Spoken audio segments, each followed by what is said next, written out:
한국 증시가 폭발적인 강세장일 때에도 개인 투자자의 40%는 손실을 본 것으로 나타났는데 왜 그랬냐 분석을 해보니까 주식 매매 행태와 매수 매도 타이밍이 수익률에 큰 영향을 미친 것으로 나타났어요. 특히 한국인들이 언제 주식을 가장 많이 매도했는지 보니까 수익률이 0%에서 5%인 구간, 즉 수익률이 마이너스였다가 이제 막 1%, 2% 이렇게 플러스로 전환된 구간, 그때 가장 많이 팔았다는 거죠. 그러니까 이제 좀 오르려고 하는 종목을 실컷 마이너스일 때는 오래 가지고 있다가 본전을 넘기면 바로 팔아버린다. 이게 행동 경제학에서 말하는 심리적 편향 때문이라고 하는데, 오늘은 이 심리적 편향이 구체적으로 어떤 현상을 말하는 건지, 그리고 어떻게 하면 이런 심리적 편향을 줄이고 수익률을 끌어올릴 수 있을지에 대한 얘기를 해보도록 하겠습니다.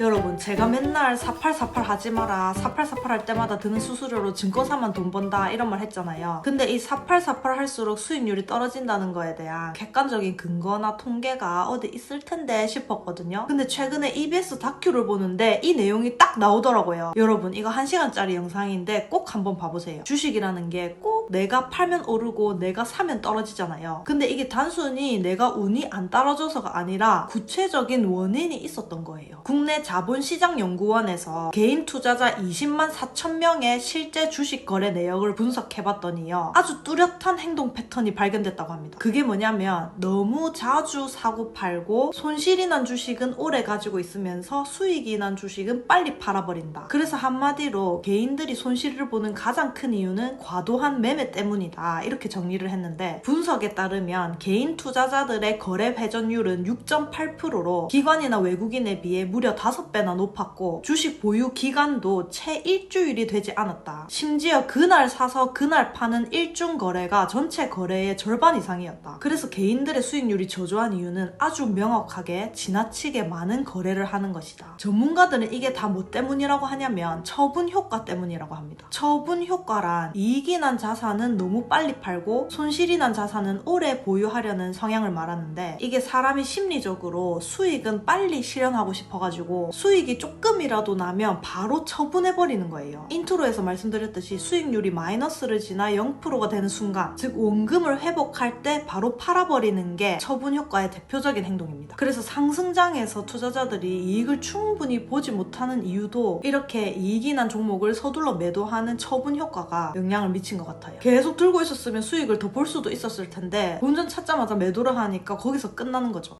네, 여러분, 좀 충격적인 얘기를 해드리자면 지금 우리나라 증시가 오징어 게임 주식시장이라는 말이 나왔어요. 미국의 한 글로벌 자산운용사에서 한국 개인 투자자들의 투자 성향을 분석한 보고서를 냈는데요. 거기서 한국 투자자들이 오징어 게임식 투자를 하고 있다고 했어요. 한국인들은 벼락부자가 되기 위해 엄청나게 위험한 투자를 하고 있다. 주로 변동성 큰 종목, 소형주, 레버리지, 인버스 등에 투자를 하면서 빨리 더 많이 벌고 싶어 한다. 그러면서 미국 증시에 투자하고 있는 한국인들의 투자 행태를 걱정하기까지 했는데요. 여러분, 미국 증시에서 한국인 투자자가 차지하고 있는 비중이 얼마나 될까요? 전체의 0.2%밖에 안 됩니다. 근데 그 중에 2배, 3배 레버리지 같은 고위험 종목에 투자하는 비율은 30-40%로 한국인이 제일 많대요. 그래서 한국 개인 투자자들이 마치 오징어 게임 참가자처럼 주식으로 지나치게 위험한 투자를 하고 있다는 분석이 나온 건데, 특히 20, 30대 젊은 층에서 이런 현상이 집중돼 있는 걸 봤을 때 투기 단계에 와 있다고 볼 수도 있다, 이렇게 해석했습니다. 저는 이 보고서를 작성한 아카디아 운용사의 수석 부사장님이 하신 말씀이 진짜 너무 와닿았는데, 투자는 원래 지루하고 기계적이어야 한대요. 근데 투자가 재밌고 흥미진진하다면 그건 투자를 잘못하고 있는 거래요. 그러니까 투자는 우리가 매일 양치를 하는 것처럼 반복적이고 습관적으로 하는 거지, 이게 무슨 카지노에 가는 것처럼 느껴져서는 안 된다는 겁니다. 진짜 맞는 말이에요. 여러분들이 지금 투자를 제대로 하고 있다면 투자가 지루해야 돼요. 근데 그게 아니라 투자가 여러분들의 일상을 지배하거나 일상에 짜릿함을 주고 있다면 그건 잘못된 투자를 하고 있는 겁니다. 이 부사장님이 하시는 말씀이 현대금융에서는 높은 수익과 낮은 위험을 추구하는 게 원칙이래요. 근데 한국인들은 그거랑 정반대로 하고 있다고 우려했어요. 국내 자본시장연구원이 발표한 한국인의 해외 투자 관련 보고에서도 3배 이상 고배율 레버리지나 인버스 ETF 투자 비중이 압도적으로 높은 것으로 나왔는데요. 일반 해외 ETF에 투자한 사람들은 평균 26%의 수익을 낸 반면 레버리지 레버리지나 인버스 ETF에 투자한 사람들은 평균 33% 손실을 본 것으로 나타났습니다. 그러니까 지수가 오를 때 떨어질 걸 예상해서 인버스에 투자하고 떨어질 땐 오를 걸 기대해서 레버리지에 투자하지만 그걸 한두 번 맞추는 건 몰라도 계속해서 그 시점을 맞춰서 투자로 지속적인 성과를 내는 건 불가능하다는 거죠.